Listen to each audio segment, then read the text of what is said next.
It's the middle of the third marking period, so that means it's time for another project in math class. This month's project is called Modeling with Mathematics, where you're going to do some research about a monument, either in DC, where hopefully we'll get to see that later in the school year when we make our trip to DC. The first part you're going to do is you just need to decide on a monument. I have some options here. If you want some extra ideas, you can come and see me. So you're going to decide on the monument, and you need to be able to research about the monument. So for example, you may just want to do some quick who, what, when, where, why, how information it is built or about the monument. Find that either on Google or using the internet. These items should be displayed either in poster form or a brochure or an essay form. So part one is really just about getting the info about your monument. Part two is going to be where we really get into the math. You need to compare your monument that you decided to that of something in the real life. For example, if you chose the Martin Luther King monument, you would be comparing it to the height and things of an average man. So if the average man is 6 feet tall and the Martin Luther King monument, let me move this up, and the Martin Luther King monument is 30 feet tall, you would complete some math and determine that the multiplication factor is 5. All right? Now you need more than one multiplication factor. If you take a look on the rubric, which is what I'll be grading you on, for your measurements, to get the full credit, you need 5 measurements. If you only do 3 to 4, you are losing a point.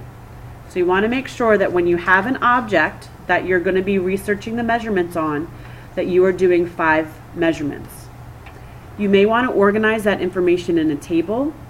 Here's an example of what I started for the Martin Luther King Memorial Monument.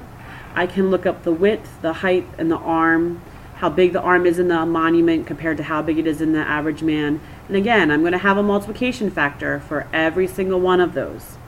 I'm also going to be writing out my math using words and math practices and all those skills that we've used a number of times. I've had a couple people ask me about the Washington Monument because they've chosen to do the Washington Monument, which is a great idea. And they've only been able to find the height and the width of that monument. There is no handspan or hat or anything like that. So I suggested you look at a couple other features. What about the pyramid that's on the top? How tall is the pyramid from where it starts to the top? There's your third measurement.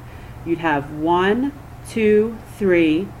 Then also there's an interesting feature of a line on the Washington Monument, so you can measure how tall that is and how tall that is. Same thing for the Eiffel Tower. The Eiffel Tower goes up at a number of different angles, so you've got some different measurements you can do. You can do the height, you can do the width, and also try some of the other ones as far up there. How wide is it here? How wide is it here? How tall is it from the bottom to the midsection? How tall is the midsection? How tall is the top triangle part? And all of those pieces of information you can find online. The last section that you're going to do, if you choose to, you only have to do 3, or you only have to do 3 if you're going for honors project, is to build your own scale model.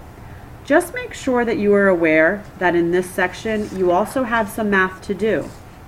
Again, if you are making the model, it needs to resemble the monument or picture, and the number of, you have to have those 5 measurements again, both on your model and on the original information.